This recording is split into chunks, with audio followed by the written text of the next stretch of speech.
1936, 5 mois après l'abolition du fameux taux plancher d'un franc 20 pour 1 euro, la Banque nationale suisse, la BNS, a donc annoncé hier, sans surprise, il est vrai, le maintien de sa politique monétaire, un statu quo qui n'est pas du goût de tous, à commencer par les syndicats qui parlent de passivité inacceptable, je cite, de la part de la BNS.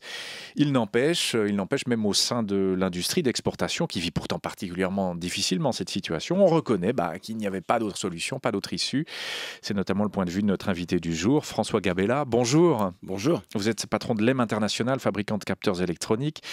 Et comment vous recevez d'abord ce commentaire, je l'ai dit, qui ne comporte aucune surprise, mais quand même, il a été dit et répété hier de la part de la BNS, qui se dit sereine et qui dit visiblement que l'abandon du cours plancher au mois de janvier était dans l'ensemble conforme à ses attentes, qu'il n'y a pas de conséquences plus dures que ça. Vous êtes d'accord avec la BNS ? Oui, d'abord, je pense qu'il faut comprendre que nous avons dépassé l'ère communiste, à savoir que l'intervention massive d'un État ou d'une banque dans les équilibres économiques est une chose extrêmement difficile. Je suis personnellement, je fais partie des soutiens de la Banque nationale dans la mesure où je pense que par rapport à la situation qu'on a vécue il y a 3 ans, il n'y avait pas d'autre solution que de surtout stabiliser les marchés. Il faut se rappeler qu'on avait une volatilité qui était considérable, puisque on a pratiquement atteint la parité avec l'euro et que la première priorité était de rassurer et de donner un peu de visibilité aux entreprises. Oui, donc là, vous soutenez la BNS. Il n'y a pas beaucoup de patrons qui le disent ouvertement. Vous l'avez déjà dit à notre antenne d'ailleurs. La BNS table sur un affaiblissement du franc à terme. Ça, c'est une prévision assez claire. Est-ce que vous le croyez possible, cet affaiblissement, vous ? Là, je serais beaucoup plus dubitatif dans la mesure où, si vous vous souvenez, pendant toute la période de maintien au taux de 1 franc 20, la Banque nationale suisse n'a cessé de clamer que le franc suisse était surévalué. Or, le marché lui a donné tort puisqu'on a subi une appréciation significative dès lors. Donc, je pense que cette affirmation aujourd'hui est à mon avis, très à remettre en question, puisque aujourd'hui nous avons une volatilité qui est relativement faible et que le marché a toujours raison. C'est une des choses premières qu'on enseigne à tous les étudiants en économie, c'est qu'on ne gagne pas seul contre le marché. Donc pour revenir à votre information de départ, je pense qu'une intervention de la Banque nationale pour essayer de faire redescendre ce franc suisse est totalement illusoire, et surtout après, là c'est une certaine perte de crédibilité suite à l'abandon. Alors François Gabella, qu'est-ce qu'on fait ? Le franc suisse ne va pas s'affaiblir, on ne va pas racheter des euros.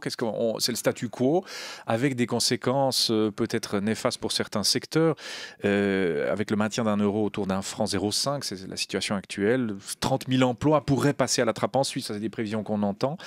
On doit pouvoir vivre avec ça, c'est pas si grave ?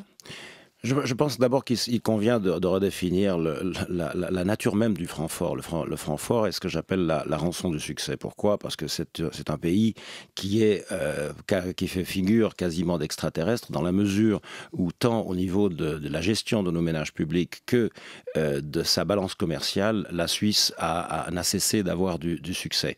Et ce succès se traduit bien sûr par une appréciation de la monnaie, mais la conséquence directe de cette appréciation est bien sûr une amélioration du pouvoir d'achat et du confort des Suisses. Donc je ne suis pas sûr que les Suisses aujourd'hui, qui peuvent aller en vacances à Palma de Majorque ou s'acheter une voiture européenne à meilleur compte, sont prêts à abandonner. Donc en soi, quitte à choquer certains, je dirais que l'appréciation du franc suisse est une bonne nouvelle.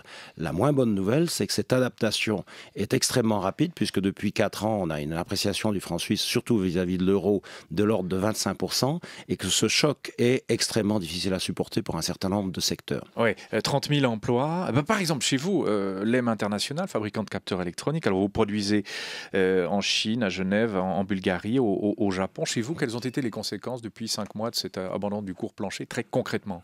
Alors, concrètement, les conséquences sont relativement faibles à court terme, parce que chaque entreprise devant faire face à une nouvelle donne doit s'adapter.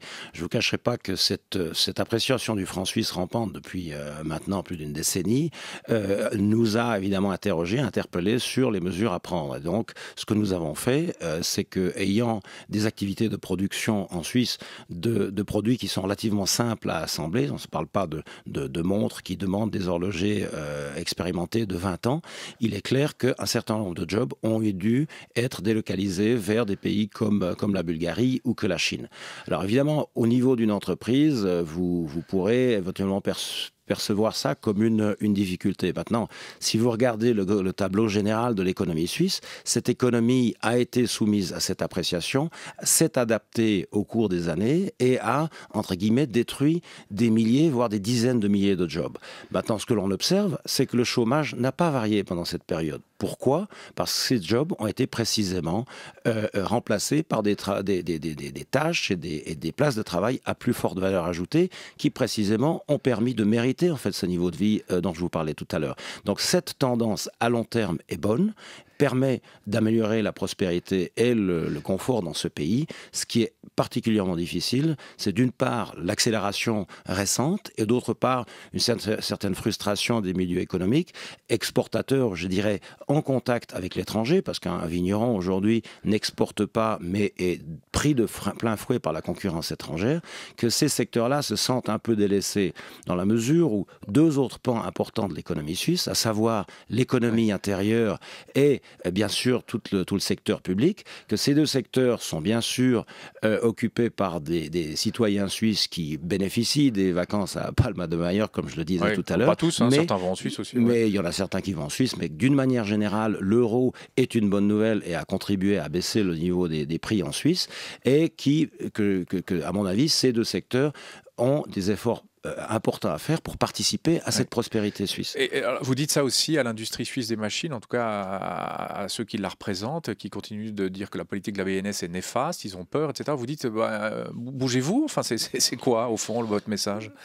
Le message, encore une fois, c'est que nous ne pouvons pas aller contre les marchés. Et donc, la Banque nationale suisse, qui a fait une tentative de fixer un plancher à 1,20, a malheureusement dû céder parce que c'était plus tenable. Ça a marché 3-4 ans, quand même. Ça a marché 3-4 ans, mais les attaques contre le franc suisse ont été répétées de plus en plus intenables, et finalement, la meilleure solution était effectivement de sortir.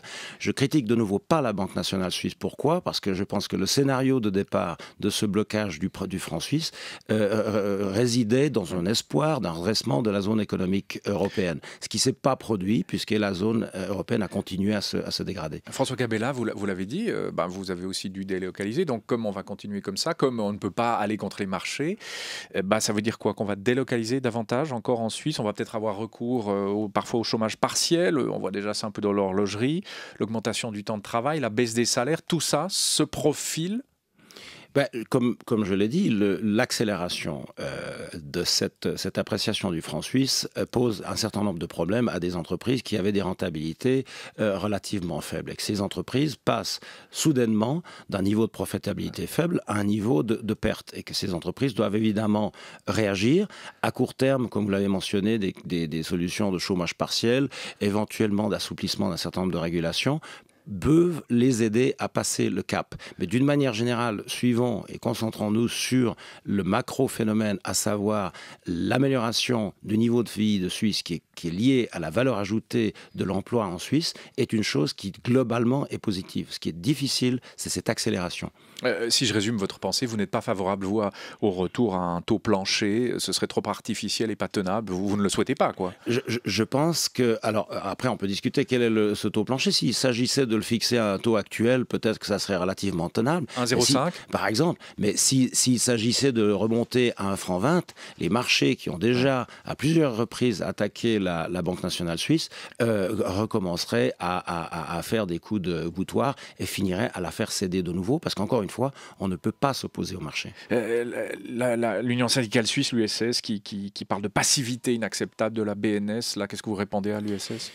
Il s'agit d'observer, pas seulement la BNS, mais regardez les autres banques nationales. Ce sont, en général, on les décrit comme des sphinx. Ce sont des gens qui doivent bouger extrêmement lentement, qui doivent avoir comme outil numéro un une certaine crédibilité. Et leur crédibilité repose précisément sur leur lecture de l'économie et sur leurs actions qui doivent toujours être en ligne avec la réalité. Je force un peu le trait, François Gravella, mais je me dis, vous considérez presque cette situation économique dans laquelle la France-Suisse et la Suisse se trouvent comme une opportunité opportunité, quoi. Vous vous en réjouiriez presque de dire, bah, voilà, c'est une opportunité à saisir, on doit se réinventer. Peut-être, c'est un appel que vous lancez aux politiques pour desserrer un peu l'étau, notamment fiscal, c'est ça? Absolument. Je pense que vous avez deux attitudes par rapport à cette appréciation du franc suisse. Une manière est de dire il faut absolument qu'on lutte là contre et qu'on remonte avec un franc suisse à un 20 ou un 30, ce qui veut dire bon, ben, on se résigne et on baisse les bras. Ou l'autre possibilité, c'est de dire il faut absolument mériter ce taux de 1,05.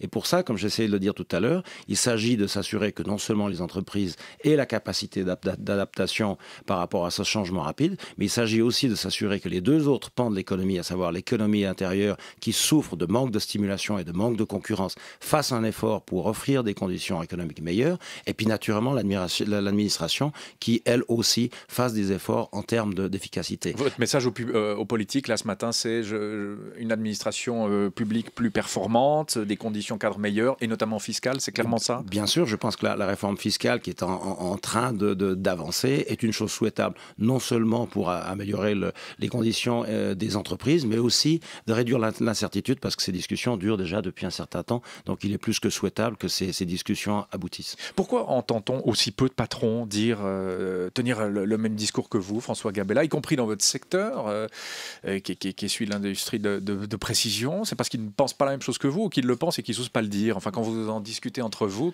comment vous percevez la chose? Je dirais qu'il y a un consensus, bien sûr, entre nous par rapport à la sévérité de ce challenge qui, bien sûr, remet en question beaucoup de je dirais, de survie d'entreprises. Mais d'un autre côté, personnellement, je regarde l'évolution dans les 10 dernières années et je vois que cette évolution n'a pas de franche raison de s'inverser dans la mesure où les déficits des balances commerciales des pays qui nous entourent restent importants, d'une part, et d'autre part que leurs ménages publics ne sont pas en voie de redressement. Donc je ne vois aucun signe dans les fondamentaux qui pourrait annoncer une inversion de ce trend. Alors ceux qui poussent des cris d'orfraie font quoi? Ils s'agitent pour rien Écoutez, on a des élections qui viennent cet automne, donc c'est très facile de tirer à boulet rouge sur la Banque nationale suisse, mais je pense que c'est un organe qui a déjà un pouvoir limité, qui a utilisé l'instrument des intérêts négatifs, qui est quand même quelque part un instrument extrêmement peu orthodoxe, dont on n'a pas encore mesuré tous les... Le fameux taux d'intérêt négatif. Voilà, ouais. Et qu'on ne sait pas encore où ça pourrait nous amener, mais je pense que dans ces limites de compétences, la banque fait ce qu'elle peut.